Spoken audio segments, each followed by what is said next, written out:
तुंग तुंग शहर के बीच में एक चाय का ठेला लगाता था। वह सुबह सुबह सूरज निकलने से पहले ठेला खींच कर चला जाता था। वह दिन भर धूप में मेहनत करता था, सिर्फ अपने बच्चे राय स्टार के लिए। राय स्टार के पैरों में दिक्कत थी, वह चल नहीं पाता था और गांव के बच्चे उसका मजाक बनाते थे और उस पर हंसते थे। तुंग तुंग हर जगह उसे अपने कंधे पर उठाकर ले जाता था। सारे अस्पतालों के डॉक्टरों ने जवाब दे दिया था कि वह कभी नहीं चल सकता। तुंग तुंग की एक सुंदर बीवी थी जिसका नाम पायल था, लेकिन धीरे धीरे गरीबी की मार वह झेल नहीं पा रही थी। वह रोज झगड़ा करती थी, लोग उस पर हंसते थे कि तू कहाँ फंस गई है। वह लोगों के ताने नहीं सह पाती थी। एक दिन गांव का सबसे अमीर लड़का ज्ञान आया। उसने कहा, मेरे साथ चलो, इस गरीब के साथ क्यों रहती हो।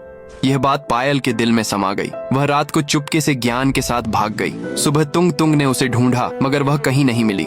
वह समझ गया कि अब वह नहीं आएगी। उसने राय स्टार से कहा, बेटा, इंसान साथ छोड़ सकते हैं लेकिन मेहनत नहीं, तुम बस मेहनत करो। ये बात राय स्टार ने दिल पर ले ली। उस दिन के बाद तुंग तुंग सुबह रोज की तरह काम पर जाता और रात को घर आकर खाना बनाता और फिर राय स्टार को पढ़ाता था। राय स्टार बहुत ही तेज दिमाग वाला लड़का था। वह कबाड़ से चीजें बना लेता था। तुंग तुंग बहुत खुश होता था। एक दिन गांव के सबसे बड़े वैज्ञानिक ने उसे यह सब करते हुए देख लिया। वह बोले, बेटा, क्या कलाकारी करते हो? तुम्हारा जवाब नहीं, ऐसे ही मेहनत करो, बहुत आगे जाओगे। यह बोलकर उसने राय स्टार को कुछ पैसे भी दिए। उसी पैसों से राय स्टार ने एक छोटा वर्कशॉप खोला। शुरू में लोग उस पर हंसते थे, लेकिन राय स्टार की मेहनत देखकर सब हैरान रह गए। वे उसके काम से बहुत खुश थे।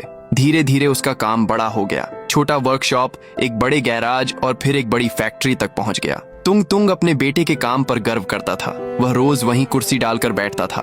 दूसरी तरफ ज्ञान ने जल्दी अमीर होने के चक्कर में लोगों से कर्ज लेकर अपना सारा काम धंधा कर लिया और वह और पायल एक छोटे से घर में रहने लगे। एक दिन काम के सिलसिले में वे उसी फैक्ट्री गए। ऊपर जाकर जब उन्होंने बॉस को देखा तो दंग रह गए। राय स्टार उन्हें देखकर हंसा और बोला, इंसान को अपनी मेहनत पर भरोसा रखना चाहिए, पैसा खुद उसके पास आता है। ये सुनकर दोनों ने अपने सिर झुका ली।